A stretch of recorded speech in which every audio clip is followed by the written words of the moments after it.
Good afternoon all of you. आप सभी लोगों का बहुत बहुत स्वागत है। सब लोग जुड़ जाइए और हमें बताइए कि फटाफट कि क्लास स्टार्ट हो गई। ये बताइए कि ऑडियो और वीडियो सब कुछ क्लियर आ रहा है। Good afternoon Nishikant, Vivek Kumar, very very good afternoon. वाह, हाँ मैंने क्लास लगाया है। Nishikant Kumar, good morning, very very good morning. ये बताइए ऑडियो और वीडियो सब कुछ क्लियर है? एक बार ज़रा हमें कंफर्म कर दीजिए, ऑडियो और वीडियो सब कुछ क्लियर है?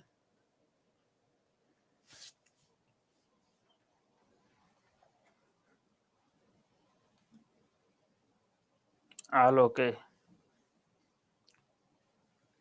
ठीक है। आज सब रेस्ट पे हैं क्या? हैं?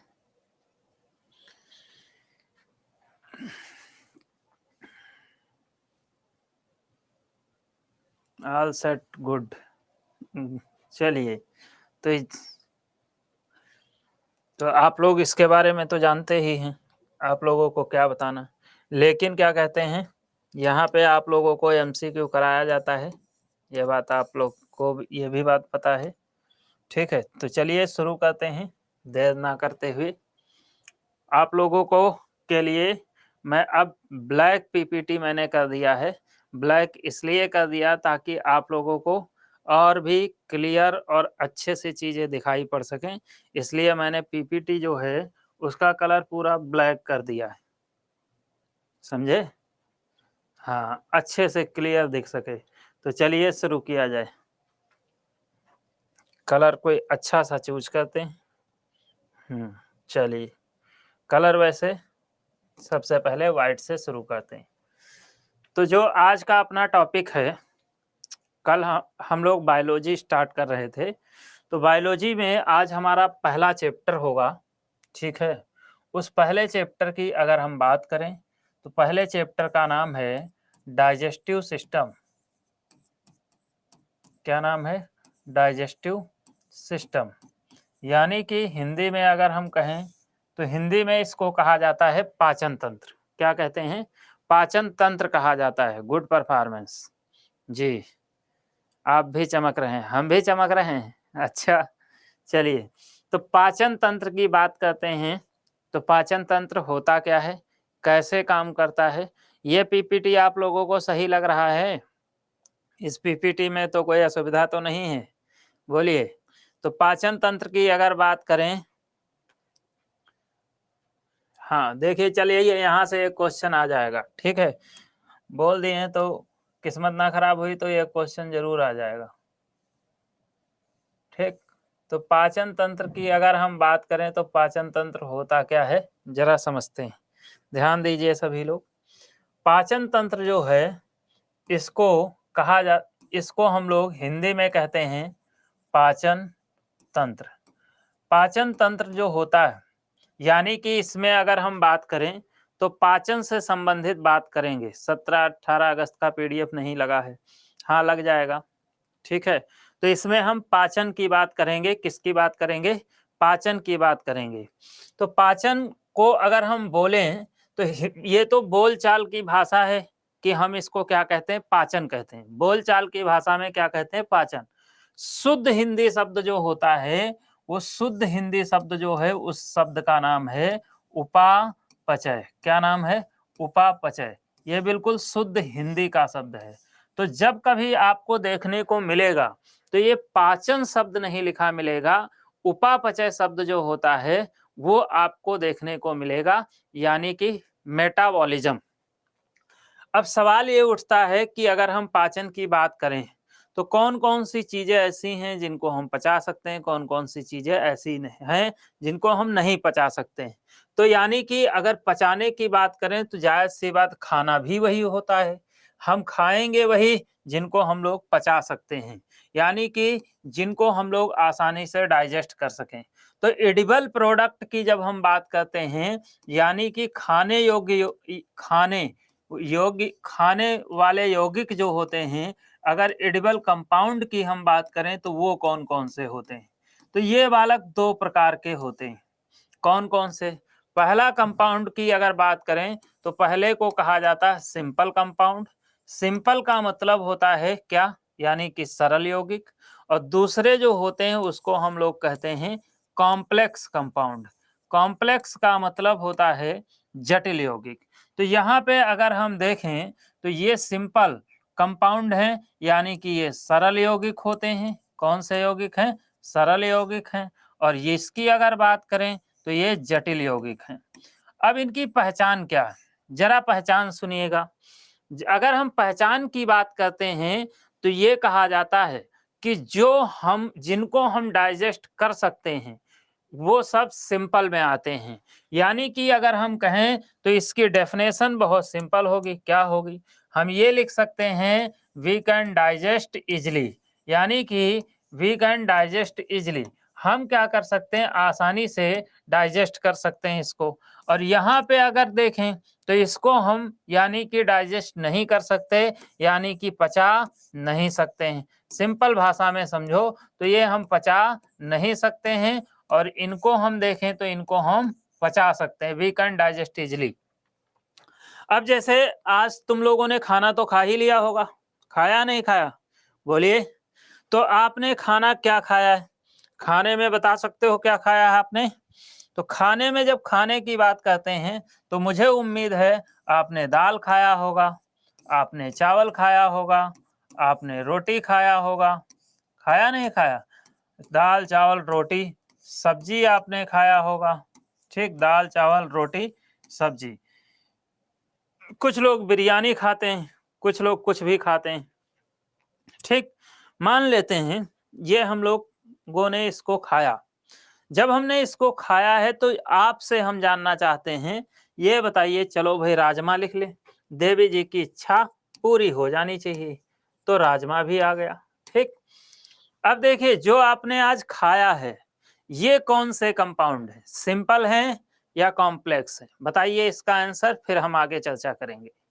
जो आपने खाया है वो सिंपल है या कॉम्प्लेक्स है? सभी लोग बताइए जरा हमें। जो आज आपने खाया है वो सिंपल कंपाउंड है या कॉम्प्लेक्स है? सब लोग बताओ भाई फटाफट।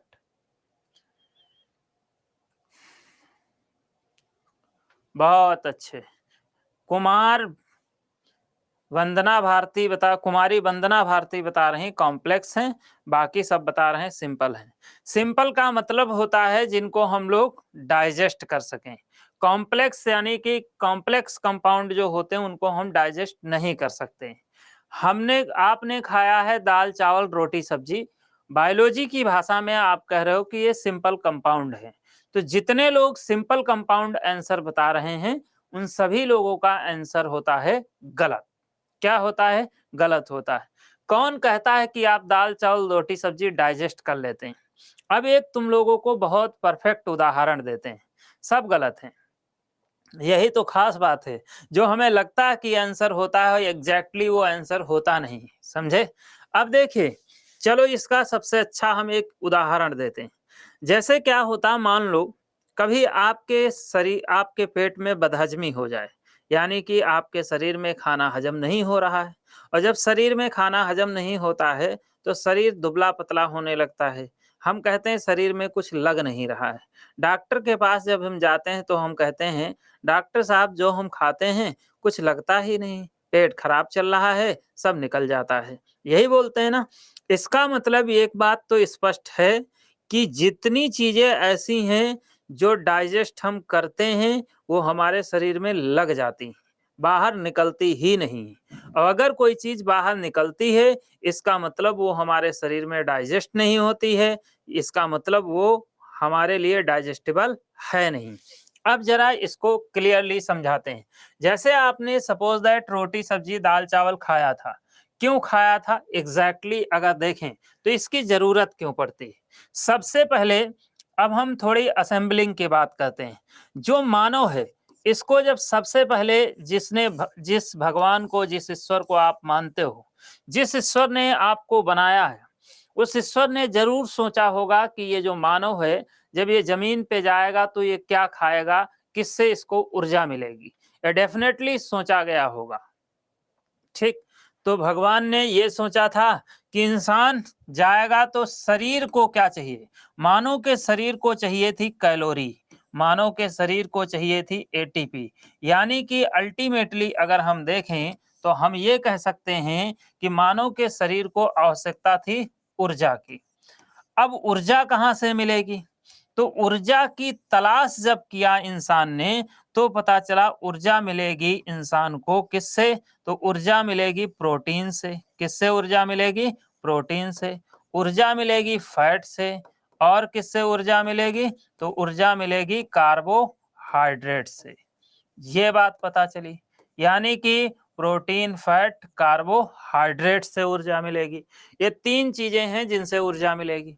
अब जब ये पता लगाया गया कि प्रोटीन, फैट, कार्बोहाइड्रेट कहाँ मिलेगा, तो इंसान ने देखा कि प्रोटीन दाल में मिलेगी, फैट सब्जी में मिलेगा यानी कि तेल वगैरह से, ठीक, और कार्बोहाइड्रेट चावल से मिलेगा।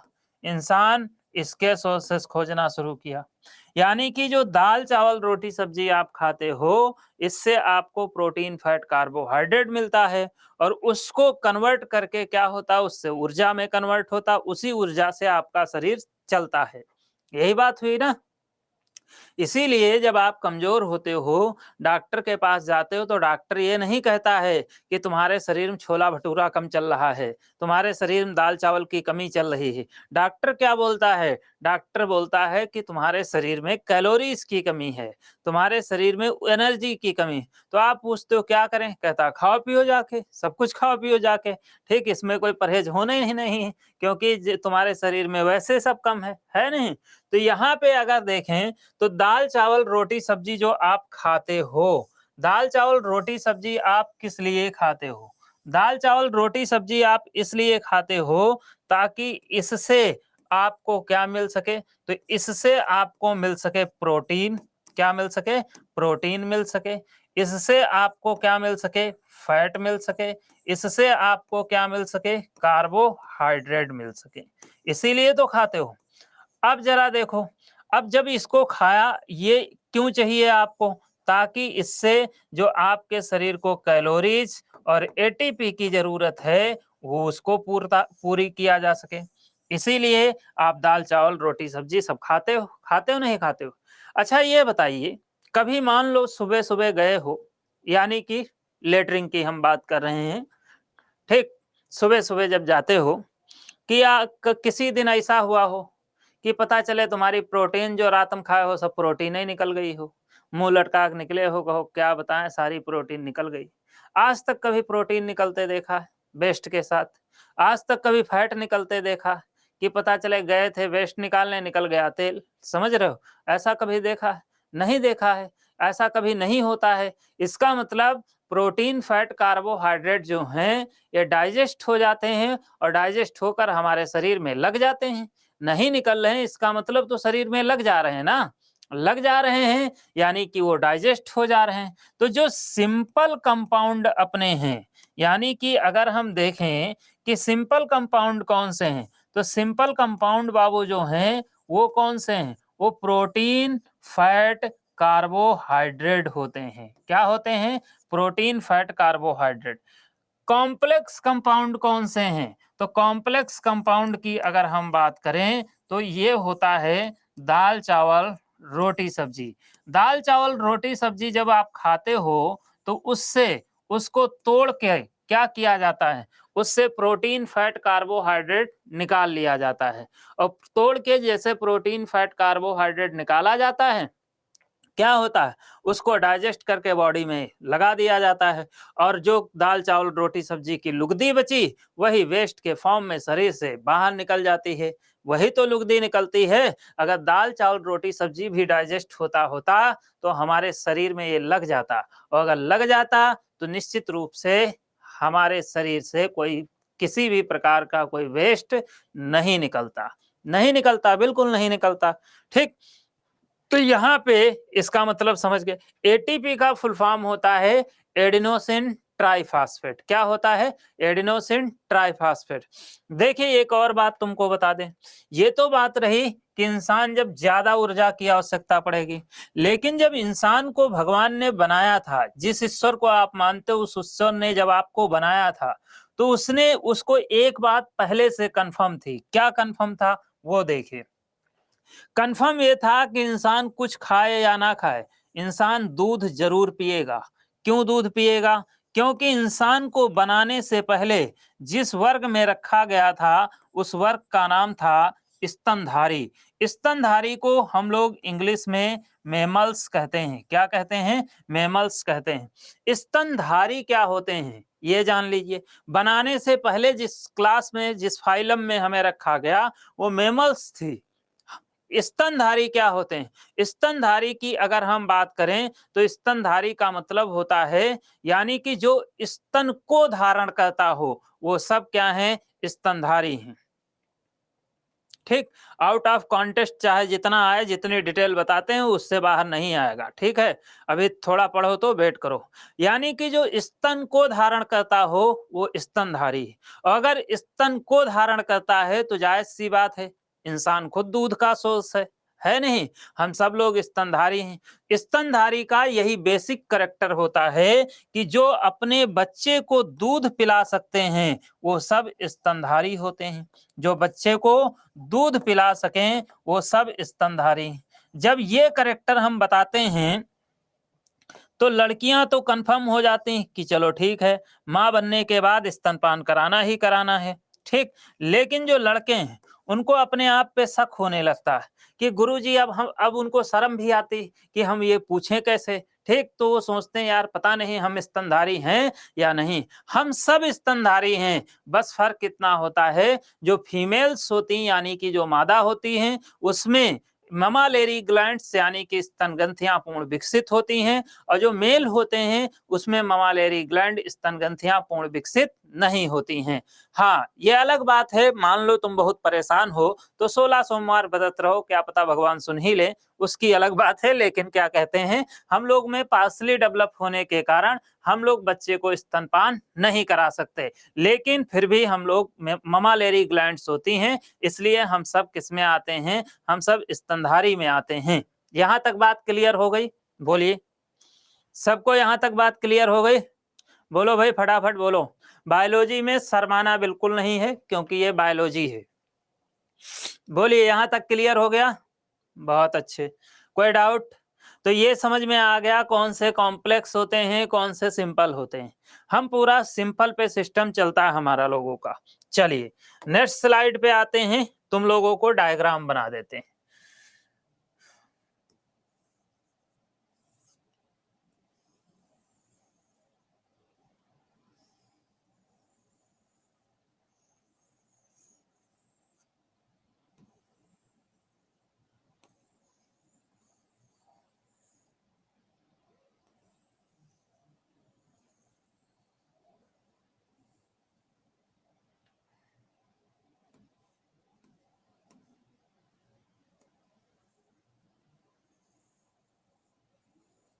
बहुत गड़बड़ हो गया।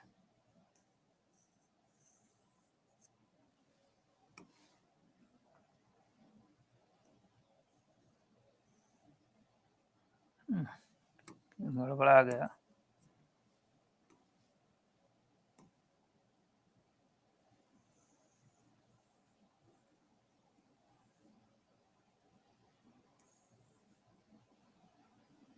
अरे लीवर यार गड़बड़ा रहा।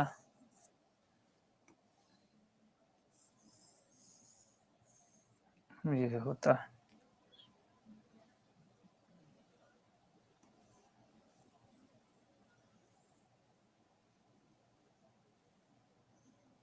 ये होता है, बन गया।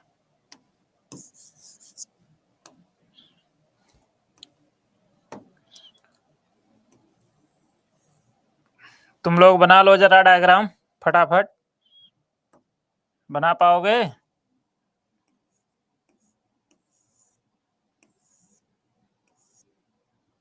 यहाँ पे पत्ती जैसा स्ट्रक्चर होता है।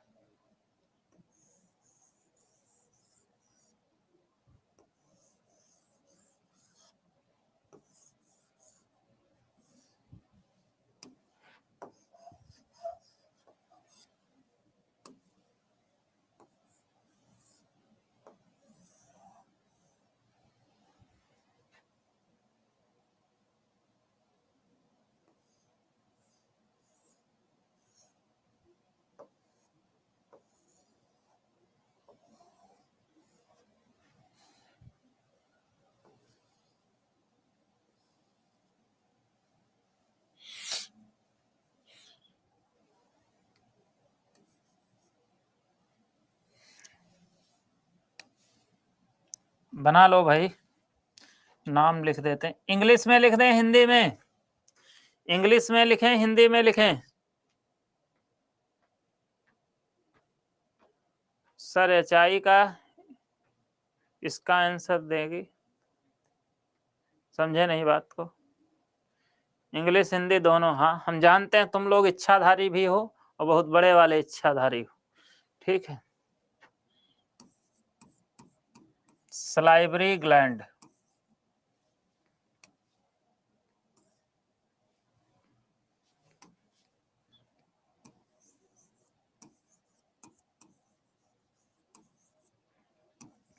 लार ग्रंथि, इसको कहा जाता है ईसोफेगस। ये आज हो क्या रहा है, एरर बहुत आ रही। ईसोफेगस, ग्रास नली, इसको कहा जाता है स्टमक, आमाशय,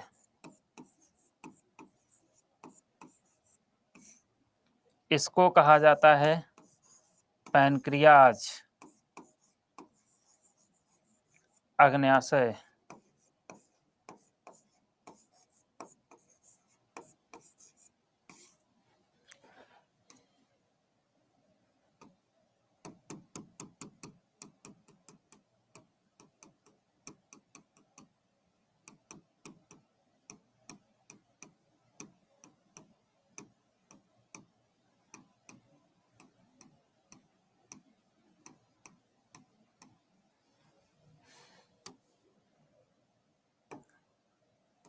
इसको कहा जाता है लीवर, यकृत, और इसको कहा जाता है गल ब्लैडर, पित्ताशय,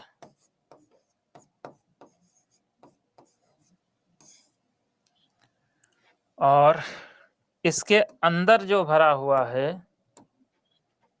ये वाला लिक्विड, इसको कहा जाता है बाइल जूस,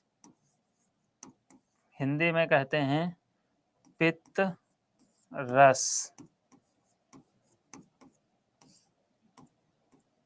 ठीक। अब देखो,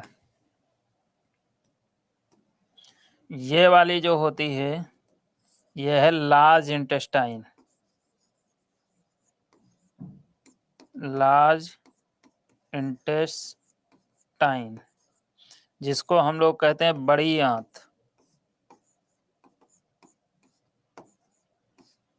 ठीक। और ये होता है रेक्टम,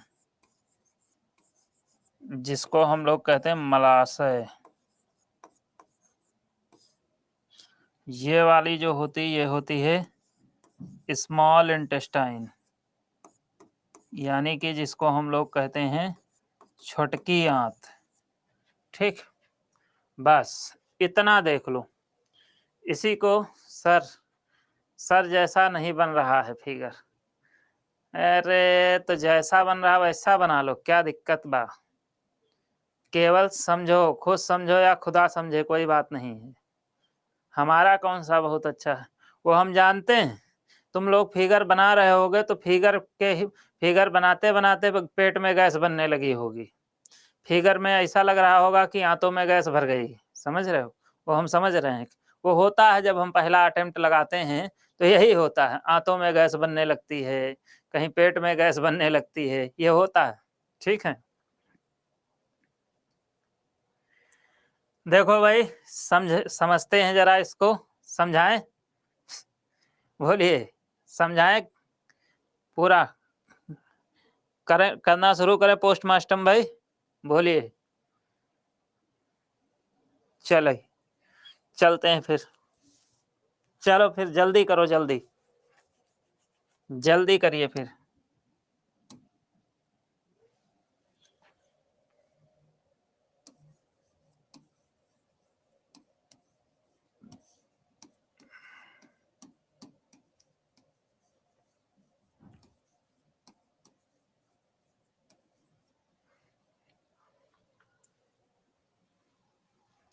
ब्लैक पीपीटी पे सब थोड़ा कलरफुल अच्छे से बनाओ तो अच्छा लगता है।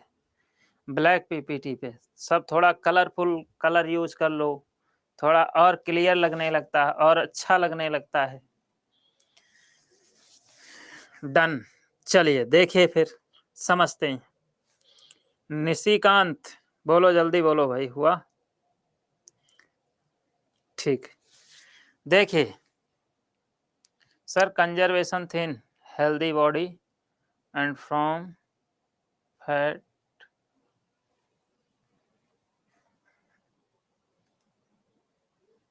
Fat to thin body, what should be do to it? Wait, अभी सबका समस्या का समाधान पता चल जाएगा, थोड़ा इंतजार करो, हर चीज आएगी। क्या खाना चाहिए, कितना खाना चाहिए, कब खाना चाहिए, पेट में गैस क्यों बनती है, ठीक क्यों होती है, सब कुछ बताएंगे। ठीक है, सारी चीजें। देखिए तो सबसे पहले अपनी बात जो आती है, स्टार्ट करते हैं हम लोग, वो माउथ से स्टार्ट करते हैं, यानी कि मुंह से। मुंह जो अपना होता है बड़ा, क्या कहते हैं समझ लो, है तो इतना बड़ा मुंह, फैलाओ तो 3 उंगली नहीं जाएंगी।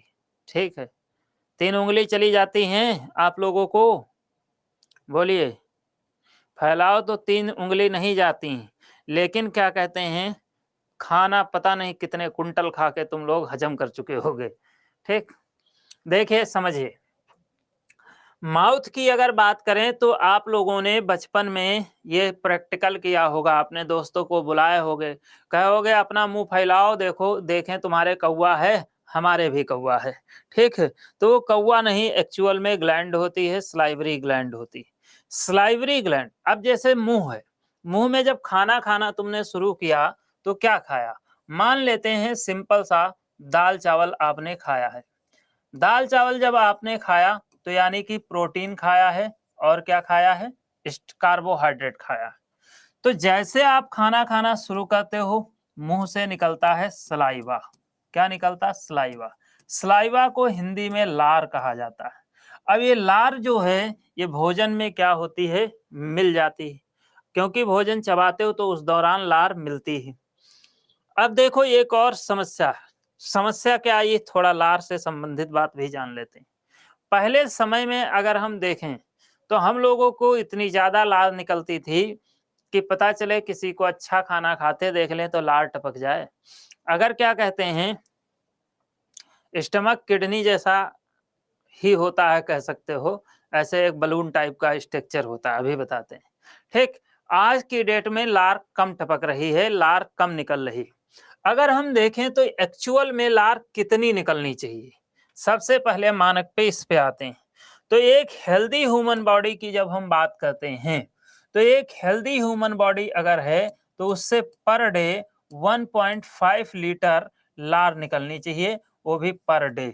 यानी कि एक दिन में कितनी लार निकलनी चाहिए? 1.5 लीटर निकलनी चाहिए। अब लार 1.5 लीटर निकलती नहीं है, क्यों नहीं निकलती, इसके पीछे आते हैं। अब जब खाना आपने खाया तो लार खाना आपस में मिक्स हुआ। चावल में कार्बोहाइड्रेट जो होता है वो कौन सा होता है?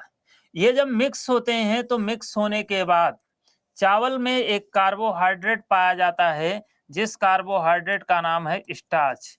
स्टार्च को हिंदी में मंड कहा जाता है। हम लोग बोलचाल की भाषा में इसी को माड़ कहते हैं। क्या कहते हैं? माड़ कहते हैं। कहते हैं ना चावल में माड़ छूटता है, तो माड़ नहीं, एक्चुअल शब्द उसका मंड होता है। इंग्लिश में उसे स्टार्च कहा जाता है। अब वो स्टार्च है, इसलिए अगर हम देखें तो वो एक प्रकार का कार्बोहाइड्रेट होता है। अब स्टार्च की अगर हम बात करें तो स्टार्च हम लोग डाइजेस्ट तो कर नहीं सकते हैं, इसलिए क्या करती है लार जो है, लार में एक एंजाइम पाया जाता है, जिस एंजाइम का नाम है टाइलिन। टाइलिन में पी साइलेंट होता है, तो स्टार्च को क्या करता है, टाइलिन जो है स्टार्च को माल्टोज में तोड़ देता है। किसमें तोड़ देता है? माल्टोज में। अब आपसे क्वेश्चन क्या पूछता है?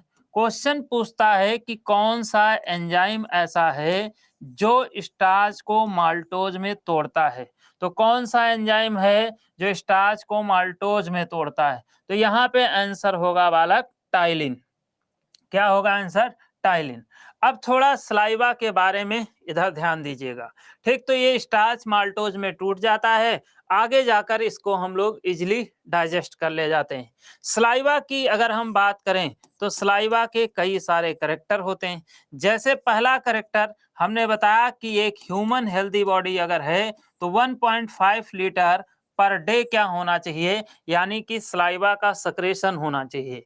1.5 लीटर पर डे यानी कि एक दिन के अंदर क्या होना चाहिए, निकलना चाहिए लार। अगर इससे कम निकलता है तो निश्चित रूप से क्या कहते हैं, आप समझ जाइए कि लार में कमी आ गई है और वो दिक्कत कर रहा है। अभी बताते हैं कैसे क्या ऐसा हो रहा है। अब इतना निकलना चाहिए। दूसरी सबसे खास बात, जो अपना लार होता है उसका कैरेक्टर एसिडिक होता है। कैसा कैरेक्टर होता है, एसिडिक होता है। एसिडिक कैरेक्टर होने के कारण इसका पीएच वैल्यू जो होगा लेस देन 7 होगा। तो इसका पीएच जो होता है वो कितना होता है, तो इसके पीएच की अगर बात करें तो 6.8 इसका पीएच होता है। अब सवाल ये उठता है कि ये लार को एसिडिक क्यों बनाया गया। अब 6.8 है तो जायज सी बात है, बहुत बीक एसिड है, इसलिए हमारे मुंह में लार जब होती है तो लार हमारे मुंह को काट नहीं पाती है क्योंकि ये बीक एसिड होता है। लेकिन बहुत लोग क्या होते हैं, सोते समय लार गिराते हैं तो यहाँ बह रही होती तो ये सब कट जाते हैं गलफर। क्यों? क्योंकि एसिडिक होने के कारण जब लंबे वक्त तक लार एक जगह टिकी रहेगी तो वो काट ही देगी, भले वो दुर्बल यानी कि बीक एसिड है। तो क्या हुआ, दूसरी सबसे खास बात यहाँ पे समझिएगा, जो लार है, लार का कैरेक्टर एसिडिक क्यों बनाया गया? इसलिए लार का कैरेक्टर एसिडिक बनाया गया क्योंकि हम लोग क्या कहते हैं, थोड़े लापरवाह अपने डेली लाइफ को लेकर। जैसे जो बच्चा रूम लेके रहता है वो क्या करता, सुबह खाना बनाता, वही दोपहर खाता, वही रात में खाता। ठीक, अब गर्मी है नहीं टिका अलग बात है, लेकिन ठंडी में चलाता। और वो इतना काहिल, इतना आलसी है कि वो गर्म तक नहीं करता है। और ये कहा जाता है खाना गर्म खाना चाहिए। ठीक, और मान लो नहीं काहिलियत है तो वो क्या है, वो यानी कि उसको टाइम नहीं मिलता है, ये भी हो सकता है। अब क्या हुआ, अब वो ठंडा खाना खा रहा, ठंडे खाने पे बैक्टीरिया पनप जाते हैं। अब वो बैक्टीरिया आपको नुकसान भी पहुंचा सकते हैं।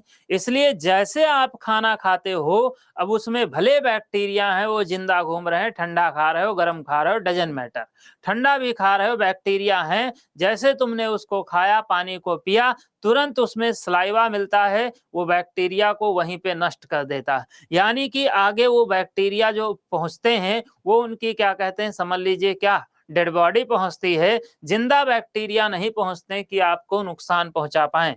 लार जो होती है एसिडिक कैरेक्टर होने के कारण ही लार अपनी जो है वो एंटी बैक्टीरियल होती है। केवल अपनी लार ही एंटी बैक्टीरियल नहीं है, सभी जीवों की लार एंटीबैक्टीरियल होती है। जितने जीवधारी हैं सबका सलाइवा एंटीबैक्टीरियल होता है। आप सोचिए, आज हम लोग पढ़े लिखे, आज हम लोगों के पास टेक्नोलॉजी है, बड़े बड़े इंजीनियर हैं, बड़े बड़े एमबीबीएस डॉक्टर हैं, हर चीज है। जब मानव की उत्पत्ति हुई थी, आप पुरा पाषाण काल का इतिहास उठा के पढ़ लीजिए, हिस्ट्री तो आप पढ़ते ही होंगे। पुरा पाषाण काल में क्या बताया गया, हम लोगों ने आग का भी आविष्कार नहीं किया था। हम लोग एक कबीले में रहते थे, छोटे मोटे जो जीव मिलते थे उनको हम नोच के कच्चा खा जाते थे, क्योंकि आग का आविष्कार नहीं हुआ था। हम लोगों के पास कोई सभ्यता नहीं थी, ना हमें पता था हम इस धरती पे आए क्यों हैं, ना हमें पता था इस धरती पे हम करेंगे क्या, बस पैदा हो गए, उसी भीड़ में हम चल रहे थे। तो सोचिए, क्या उस समय अगर कोई जीव या कोई जीव को जब पकड़ता होगा तो क्या जीव झपट्टा नहीं मारता होगा? क्या उस समय चोट नहीं लगती होगी? लगती थी। और तब तो कोई एमबीबीएस डॉक्टर भी नहीं थे। तो आप कहोगे जड़ी बूटी सर लगाते थे। अगर दिमाग इतने तेज होता कि आदमी जड़ी बूटी ढूंढ लेता तो वो जायज सी बात, आविष्कार वगैरह तो कर ही लेता, आग वगैरह का इसेंशियल चीजें तो वो खोज ही लेता सबसे पहले। सबसे पहले तो इसेंशियल पेट पूजा की बात होती, तो पेट से संबंधित चीजों को तो सबसे पहले डिस्कवर करता। तो चोट तब भी लगती थी, लेकिन तब क्या था, तब इंसान अपने घाव को चाट चाट कर ठीक कर लेता था। क्यों? क्योंकि सलाइवा एंटीबैक्टीरियल होता है। अब मानव ने अपनी मानव जाति जो थी इसने तरक्की कर लिया, इसने सब कुछ बना लिया, साइंस बना लिया, मरहम बना लिया, सब कुछ बना लिया। लेकिन आज भी जो पालतू जानवर हैं नहीं हैं, यानी कि जिनको हम पालते नहीं, उनको अगर चोट लगती तो आप देखिए उनका घाव कैसे ठीक होता? वो अपने घाव को चाट-चाट कर क्या करते हैं? ठीक कर लेते हैं।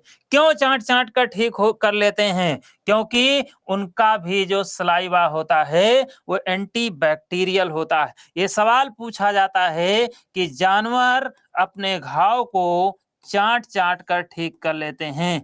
जानवर अपने घाव को चाट-चाट कर चाट-चाट कर ठीक कर लेते हैं। क्यों? क्योंकि उनका भी सलाइवा जो है वो एंटीबैक्टीरियल होता है। क्या होता है? एंटीबैक्टीरियल होता है। क्लियर? यहाँ तक क्लियर हो गया? बोलिए भाई, यहाँ तक क्लियर? कोई डाउट इसमें? बोलो भाई, फटाफट बोलिए। यहाँ तक क्लियर? अब देखो ठीक।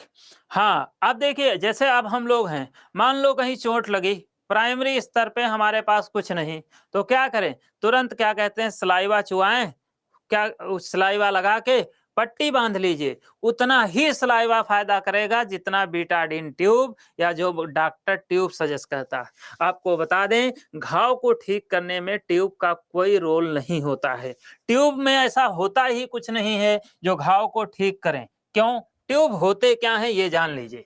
जैसे जिंक ऑक्साइड होता है, इसी से क्रीम बनी होती है। चाहे आप फेयर एंड लवली ले लो, चाहे आप फेयर एंड हैंडसम ले लो, चाहे विको टर्मरिक ले लो, चाहे फेयर एंड बबली ले लो, कोई ओ ले लो, पो ले लो, कोई भी क्रीम लो, सारी की सारी क्रीम जिंक ऑक्साइड की बनी होती है। जो आप कीमत चुकाते हो उनके नाम का चुकाते हो, ठीक है। क्रीम, मरहम जो होते हैं ये भी जिंक ऑक्साइड के बने होते हैं। नेल पॉलिश जो होती है ये भी जिंक ऑक्साइड के बने होते हैं। इसीलिए और इन सब का एक ही काम है, जिंक ऑक्साइड एंटीबैक्टीरियल होता है। ये क्या करता है? इन्फेक्शन से बचाता है। अगर कोई सोचे इससे हम गोरे हो सकते हैं तो ये उसके जीवन की सबसे बड़ी भूल है। समझे? केवल इन्फेक्शन से बचाता है। इसीलिए जब पहले बचपन में क्या होता था, चोट लगती थी, मम्मी के पास रोते पहुंचते थे, मम्मी 2 थप्पड़ जड़ती थी, फिर नेल पॉलिश लगा देती थी, कहती थी जाओ बेटा तुम बहादुर बेटे हो, उसी से ठीक हो जाते थे। बोरो प्लस लगा देती थी, उसी से ठीक हो जाते थे। क्यों? क्योंकि जो आपके सलाइवा में है वही चीज क्या कहते हैं, इन मरहम, इन क्रीम और इन नेल पॉलिश में होता है। समझे? एक सेकंड, अभी क्या कहते हैं, बैक करके लाइव क्लास नहीं देख सकते, वही सेम चीज होती है, सेम चीज होती, इसमें कोई डिफरेंस नहीं होता। तो अगर हम इनकी बात करें तो ये कोई दुनिया की अजूबी चीज नहीं। ये सवाल पूछा जाता है कि क्रीम, मरहम, नेल पॉलिश किसके बने होते हैं, तो जिंक ऑक्साइड के बने होते हैं। ये दुनिया का कोई अजूबा नहीं है। यहाँ पे अगर हम देखें तो जो काम सलाइवा का होता है वही काम उनका होता है। अब देखो सवाल ये उठता कि आज की डेट में क्यों सलाइवा कम बन रहा है? इसलिए क्योंकि सलाइवरी ग्लैंड पे दो चीजें बहुत ज्यादा नुकसान पहुंचाती हैं। कौन कौन सी चीजें सलाइवरी ग्लैंड को नुकसान पहुंचाती हैं? तो सलाइवरी ग्लैंड को दो चीजें, कौन कौन सी दो चीजें? एक तो अल्कोहल सबसे ज्यादा नुकसान पहुंचाता है, और दूसरा अगर देखें तो दूसरा स्मोकिंग सबसे ज्यादा नुकसान पहुंचाता है। कौन? स्मोकिंग सबसे ज्यादा नुकसान पहुंचाता है। तो अल्कोहल और स्मोकिंग ये दो चीजें पूरे सलाइवरी की वाट लगा रखी हैं। अब सवाल ये है, जो अल्कोहल नहीं लेता है, जो स्मोकिंग नहीं करता है, उसके साथ फिर ऐसा क्यों हो रहा? क्योंकि दिक्कत तो सबके साथ है, ठीक। तो उसके पीछे का कारण ये है कि हमारे वायुमंडल में अगर हम देखें, यानी कि जो अपना एटमॉस्फेयर है, जो अपना वायुमंडल है, इस वायुमंडल में एक नई चीज इंट्रोड्यूस हुई है जिसका नाम है स्मोग। अब स्मोग क्या होता है? तो स्मोग की जब हम बात करते हैं तो fog plus smoke is called smog, यानी कि कोहरा और धुआं जो होता है इसी का मिक्सचर क्या कहलाता है? स्मोग। आज की डेट में जो सिगरेट नहीं पीता है वो भी 10 सिगरेट रोज पीता है, और जो समझो सिगरेट पी रहा है वो तो समझो सीधे यमराज को मिसकाल मार रहा है। समझ रहे हो? अगर कोई सिगरेट पी रहा तो समझो वो यमराज को मिसकाल मार मार कर डिस्टर्ब कर रहा है। जिस दिन यमराज बैक कॉल लगा दिए उस दिन लेने के देने पड़ जाएंगे उनको, 100% की ये गारंटी है। हाँ, ये फैक्ट बात है। जो नहीं पी रहा वो 10 सिगरेट रोज पी रहा, जो पी रहा वो यमराज को मिसकाल ही दे रहा सीधे। वो कह रहा कब फोन मिलाओगे। समझ रहे हो? तो ये दिक्कत तो होनी तय है, इसमें कोई बड़ी बात नहीं है। तो यहाँ तक अगर देखें तो ये जो होता है तो ये सेकेंडरी पोल्यूटेंट है हमारे एटमॉस्फेयर का। एनवायरमेंट साइंस में पढ़ा होगा ईवीएस में आप लोगों ने, सेकेंडरी पोल्यूटेंट है। अब जो नहीं स्मोकिंग करता है, अल्कोहल लेता है, तो वो सेकेंडरी पोल्यूटेंट उसको अफेक्टेड कर रहा है, जिसके कारण नहीं ऐसा होता है। जैसे एक और एग्जांपल बता देते हैं इसका असर कितना बुरा होता है। जो लड़के लोग होते हैं आज की डेट में, तो हम मानते नहीं हैं लड़के लड़कियों के बारे में कुछ, मतलब सबको बराबर मानते हैं, क्योंकि आप क्या कहते हैं बड़े शहरों में जाके देखिए तो आप सब भूल जाएंगे, कोई किसी से कम नहीं। ठीक, देखिए अब आपको बताएं, जैसे हर तीसरा दोस्त, जैसे जुकाम आ जाए तो दोस्त कहता है ऐसा करो, एक क्वार्टर लेके आओ, पियो, बस टनाटन सब जुकाम उखाम ठीक हो जाता है। एक्चुअल में क्या होता है, जब वो एक अल्कोहल कंज्यूम करता है तो कंज्यूम करने के बाद अल्कोहल सलाइवरी को क्या करता है, डैमेज करता है। और जब सलाइवरी को डैमेज करेगा तो सलाइवा कम बनेगा, इसके कारण मुंह सूखने लगेगा। दूसरी चीज, आपके सलाइवरी ग्लैंड जो है यही नाक यानी कि म्यूकस का निर्माण करते, म्यूकस बनना भी बंद हो जाएगा, नाक बहनी बंद हो जाएगी। तुम सो के जगह रात में पता चले क्वार्टर लगाए थे, मस्ती में सो गए, सो के जगह कहे आए हमारी तो नाक गायब, कहा बहुत बढ़िया दवा बता दिया। अब तुम प्रचार भी कर रहे हो, तुम उपभोग भी कर रहे हो, ये नहीं जान रहे वो कोई दवा नहीं है, उसने ठीक नहीं किया है, उसने और नुकसान कर दिया है। लेकिन क्या होता है, हम प्रत्यक्ष आज की डेट में जितना एनवायरमेंट भी जो नष्ट हो रहा है उसमें डायरेक्ट लाभ छिपा होता है, इनडायरेक्ट उसमें नुकसान ही होता है। इसीलिए तो क्या कहते हैं दिक्कत इंसान झेल रहा है। तो क्लियर, यहां तक बात क्लियर हो गई? बोलिए सभी लोग, बोलो फटाफट, क्लियर हो गया सब कुछ? अभी देखो तुम लोग को पढ़ाएंगे बायोलॉजी, तुम लोग झोला छाप डॉक्टर ना बन जाओ तो बताना। बोलो यहां तक क्लियर हो गया? फटाफट बोलिए क्लियर, कोई डाउट इसमें? बहुत अच्छे,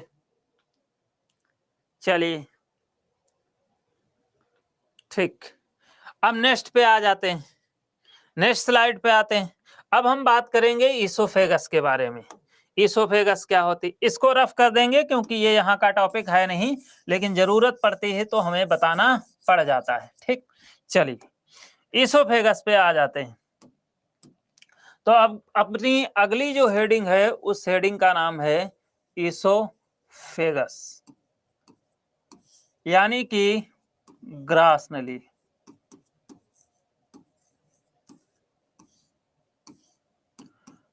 मैं क्या कहा था तुमसे कि जब मैं पढ़ाऊंगा तो तुमको, जब फिजिक्स पढ़ाऊंगा तो लगेगा फिजिक्स बहुत अच्छा सर पढ़ाते हैं, जब तुमको बॉटनी पढ़ाऊंगा तो लगेगा बॉटनी बहुत अच्छी सर पढ़ाते हैं, और जब तुम्हें बायोलॉजी पढ़ाऊंगा तो तुम्हें लगेगा बायोलॉजी बहुत अच्छी सर पढ़ाते हैं, और जब केमिस्ट्री पढ़ाऊंगा तो तुमको लगेगा केमिस्ट्री बहुत अच्छी सर पढ़ाते हैं।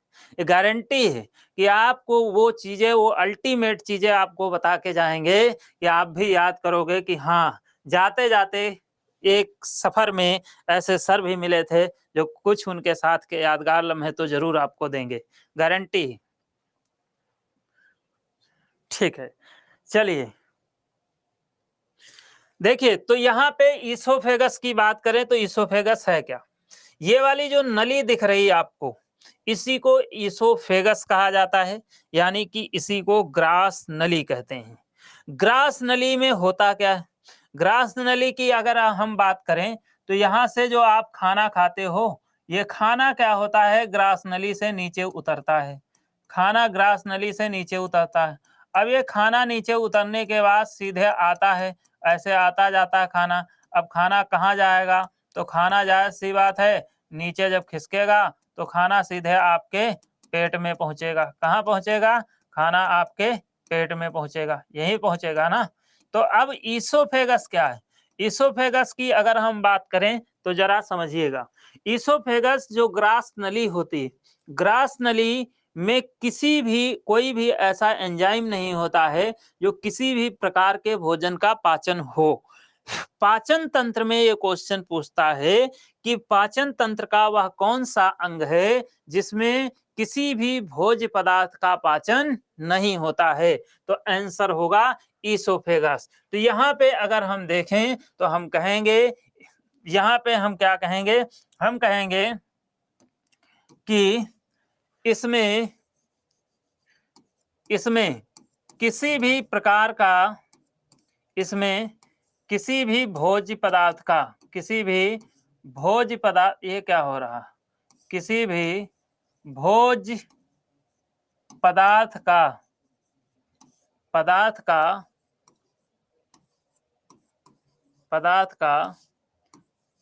पाचन नहीं होता है, ये याद रखना, नहीं होता है, ठीक, नहीं होता, पाचन नहीं होता है, ठीक। एक चीज ये याद रखना। दूसरी चीज इससे पूछा जाता है कि इसकी लेंथ क्या होती, ज्यादातर जो पूछा जाता है वो लेंथ, तो इसकी लंबाई याद रखना। इसकी लंबाई जो होती है वो कितनी होती, इसकी लंबाई बाबू 25 यानी कि 25 सेंटीमीटर होती, कितनी होती है, 25 सेंटीमीटर होती है, इसको याद रखना है बस। और इसमें कुछ खास ऐसा नहीं है जो आपको याद करने की जरूरत है, ठीक है। तो यहाँ पे अगर हम देखें तो ये इसको लिखने के कई तरीके हो सकते हैं। जब थ्योरी लिखाई जाती है तो बहुत कुछ लिखाया जा सकता है। इसके ये भी डेफिनेशन लिखा सकते हैं, वह नली जो मुंह और आमाशय को, स्टमक को आपस में जोड़ती है, उसको हम कह देते हैं इसोफेगस। हम कह सकते हैं ये भी जिसमें किसी भी भोज्य पदार्थ का पाचन नहीं होता, उसको भी कहते हैं इसोफेगस, ठीक है। कुछ भी लिखाया जा सकता। आपका क्वेश्चन ज्यादा से ज्यादा इसके लेंथ से पूछा जाएगा। अब अपनी बात आती है जो मेजर है, यानी कि पेट, यानी कि आमाशय के बारे में। आमाशय की अगर बात करें तो आमाशय होता क्या है और आमाशय का काम क्या होता है, जरा समझिएगा। स्टमक की अगर बात करें तो इसको हिंदी में कहा जाता है आमाशय। क्या कहते हैं, आमाशय।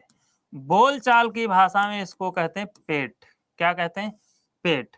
तो एक तो इसको हिंदी में आमाशय कहते हैं, बोलचाल की भाषा में इसको पेट कहते हैं।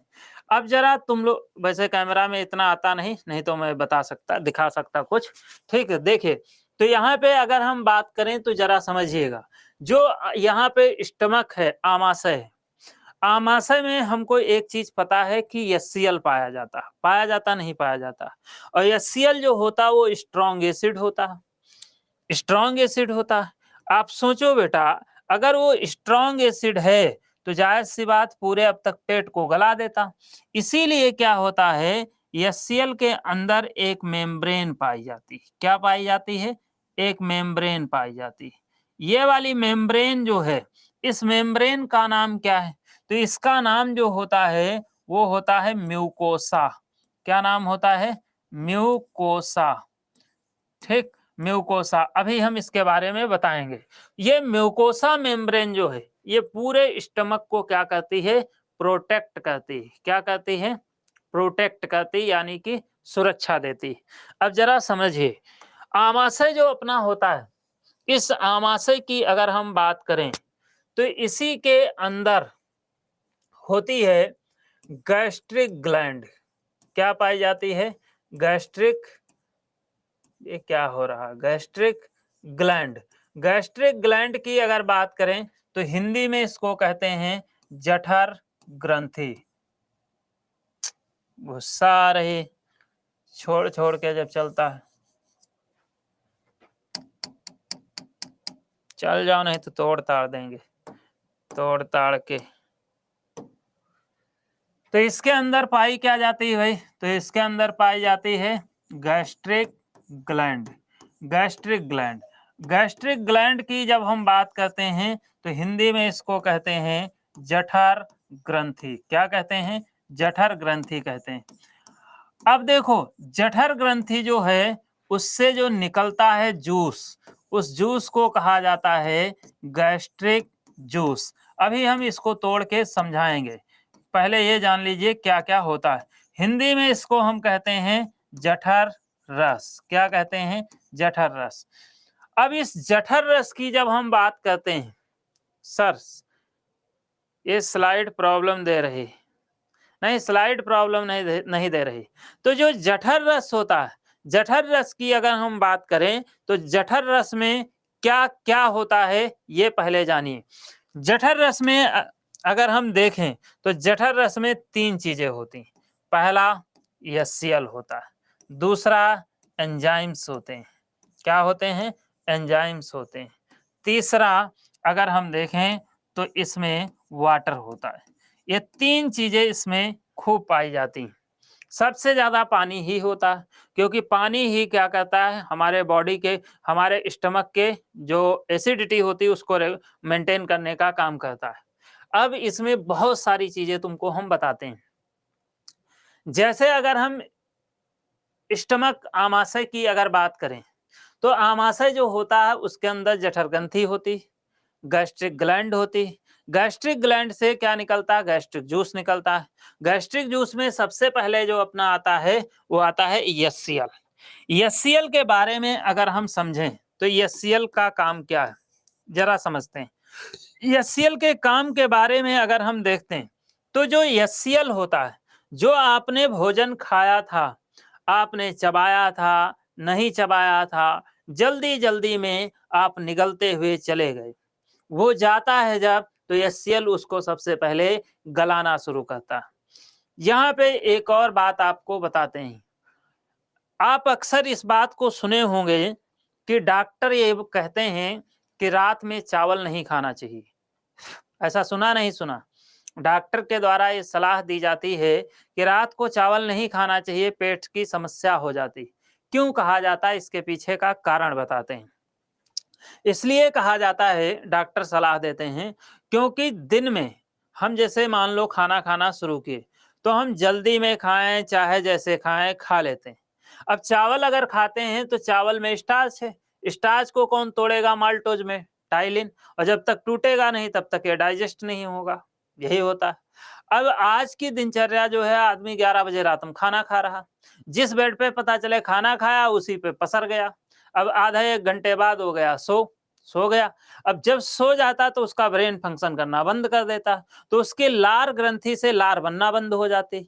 अब जब लार बनना बंद हो गई तो ऐसे क्या, दिन में तुमने खाया तो जितनी मुंह में लार बनती उसको निगलते जाते हो, तो वो लार जाता पेट में, स्टार्च को माल्टोज में तोड़ देता, जब तोड़ देता नेक्स्ट प्रोसेस पे डाइजेशन शुरू होता है। अब रात की बात, रात में तुम खाए हो, पसर गए, फैल गए, सो। अब पता चले रात में फिर क्या हुआ, आपको अब नींद आ गई, तो वहां पे सलाइवरी ग्लैंड क्या काम करना बंद कर दी, यानी कि लार निकलना बंद हो गई। अब लार जब तुम लील तो पा नहीं रहे, सोते समय तो लार लीलते नहीं हो, तो लार जब जा नहीं रही तो पेट इंतजार कर रहा, अब आएगी अब आएगी अब आएगी। जब लास्ट में इंतजार करते करते थक गया, तब एचसीएल को काम पे लगाया, कहा बेटा गला दो। अब जब एचसीएल गलाता है और जब स्टार्च ही रह जाता है तो स्टार्च बहुत चिपचिपा होता, बहुत चिकना होता है, और बहुत चिपचिपा होता, वो आंतों में थोड़ा बहुत चिपकने लगता है। इसीलिए जब आप सुबह जाते हो, रात को चावल खाते हो, और अगर आपने थोड़ा क्या कहते हैं टाइम से नहीं खाया है, वॉकिंग नहीं किया है, तो सुबह सुबह क्या कहते हैं आपका पेट साफ नहीं होता है। इसीलिए जिनको कब्ज कॉन्स्टिपेशन होता है उनको डायरेक्ट डॉक्टर के द्वारा एडवाइस किया जाता है कि आप नाइट में, रात में चावल ना लें फूड के साथ। समझे? यही कारण, यही फैक्टर होता है। तो एचसीएल को अल्टीमेटली सारी जिम्मेदारी दी गई।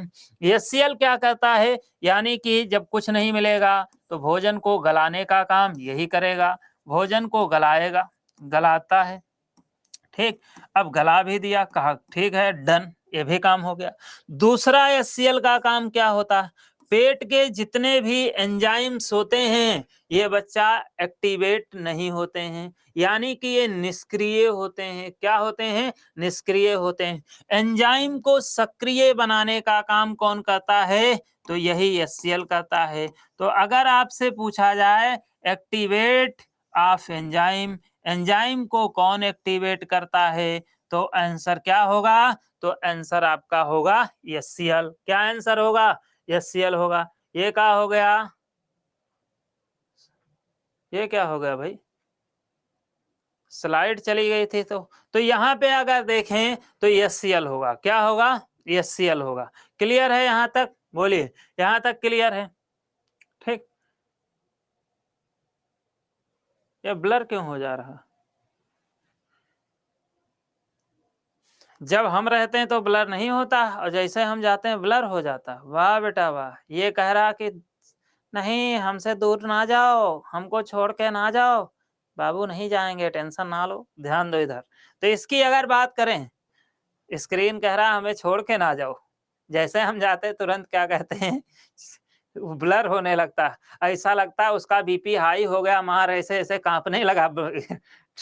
हम भी देखे, हम कहे ये क्या हो गया स्क्रीन को। ठीक, देखिए तो यहाँ पे अगर देखें तो ये क्या करता है, एंजाइम को एक्टिवेट करने का काम करता है। यानी कुछ गड़बड़ हो रहा है, बुलाता हूं मैं। तो एंजाइम को एक्टिवेट करने का ये क्या करता है, काम करता है। ठीक, तो यहाँ पे एंजाइम को एक्टिवेट करता है। दूसरा, अगर HCl सक्रेट ना हो तो हमारा एंजाइम अच्छे से काम नहीं करेगा। अगर क्या कहते हैं एंजाइम सक्रेट, अगर HCl सक्रेट ना हो तो भोजन अच्छे से गल नहीं पाएगा। यही होगा ना, यही होगा ना। ठीक, फिर भोजन अच्छे से गल नहीं पाएगा। और अगर कहीं HCl ज्यादा सक्रेट हो गया, यानी कि अगर HCl ज्यादा सक्रेट हो गया तो क्या होगा। हे भगवान, मान जाओ प्रभु, क्यों परेशान हो रहे हो। जैसे मैं यार स्क्रीन से, जैसे स्क्रीन से उधर जाता हूँ, ब्लर होने लगता बहुत तेजी से। अब देखना,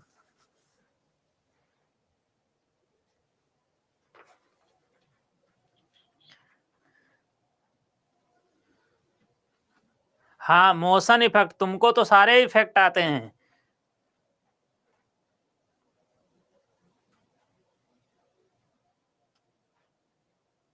ठीक है, डन हो रहा, इसको क्लियर करो आप।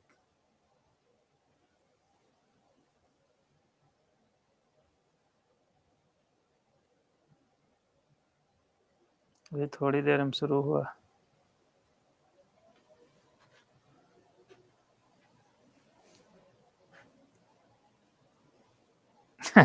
जैसे मैं आता हूँ फिर से सही हो जाता है, लेकिन मैं हिल डुल रहा हूँ तो भी ऐसा हो रहा है। अब ये तो है नहीं हम हिले डुले नहीं, एक ही जगह खड़े रहें, तो पॉसिबल कैसे होगा। चलो अच्छा, देखिए जैसे हम बता रहे थे कि क्या होता है कि जैसे मान लो HCl ज्यादा सक्रेट होता है तो एसिडिटी होने लगता है। एसिडिटी के लिए इनो बड़ा फेमस है। इनो कभी तुम लोगों ने पिया है, इनो पिया है, इनो पिया है। इनो वाला ऐड भी देखा होगा, वो कहता है 6 सेकंड में असर दिखाए। हम पहले समझ नहीं पाते थे ऐसी कौन सी जादुई इनो है कि 6 सेकंड में असर दिखा जाएगा। हमको लगता था खाली फेंकते हैं फिर ऐड में, लेकिन बाद में पता चला ये तो सही बात बोल रहे हैं। 6 सेकंड तो छोड़िए, 2 सेकंड में ये असर कर जाएगा। कैसे असर करेगा जरा ध्यान दीजिए।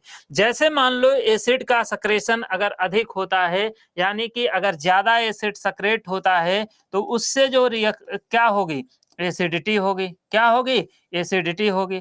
अब जब एसिडिटी होती है तो इसका इलाज तुम तुरंत ढूंढना शुरू करते हो। जब इलाज ढूंढते हो तो पता चलता है तुमको, लोग कहते हैं कि इनो पी लो। क्या कहते हैं, इनो पी लो। इनो क्यों इतना है, इनो की अगर बात करें तो इनो क्यों इतना असरदार है जरा समझिएगा। इनो में होता क्या, इनो तो ब्रांड का नेम है। ठीक, इससे अपने को कोई लेना देना नहीं। इनो की अगर बात करें तो इनो में होता है मैग्नीशियम हाइड्रोक्साइड। मैग्नीशियम हाइड्रोक्साइड क्या है, तो ये एक प्रकार का बेस है। बेस यानी कि ये एक प्रकार का क्षार है, जिसको इंग्लिश में एल्कलाइन भी कहा जाता है। बहुत ब्लर हो रहा, ऐसा तो नहीं क्लास का टाइम और हो रहा है इसलिए ऐसा हो रहा है। अच्छा ये बताओ, जितने घंटे क्लास है उससे ज्यादा वो भी पढ़ा सकते हैं। खाली होगा ये ले लेगा सिस्टम। हाँ क्यों नहीं ले, स्टूडियो मतलब खाली होना चाहिए, स्टूडियो खाली।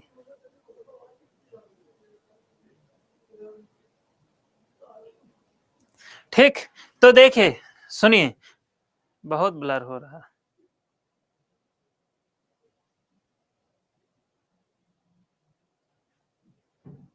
अब तो हम खड़े हैं तब भी नहीं हो रहा।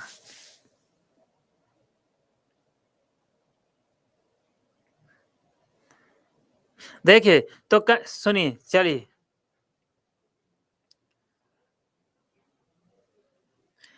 तो यहाँ हाँ, यहाँ पे अगर हम बात करें, सुनिए सुनिए सुनिए सुनिए सुनिए, कैमरे में दिक्कत है सर। हाँ प्रभु, तुम लोग तो बहुत ही ज्यादा अंतर्यामी हो, सब कुछ देख लेते हो, सब कुछ वहीं बैठे बैठे जान जाते हो।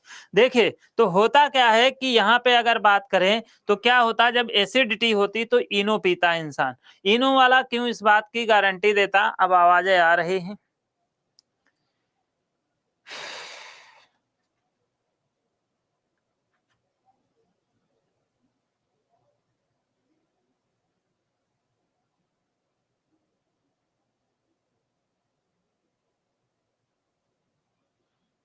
आप तो बहुत मारेंगे, तुम लोग बहुत मौज लेते हो, अंटीना बन गए हैं।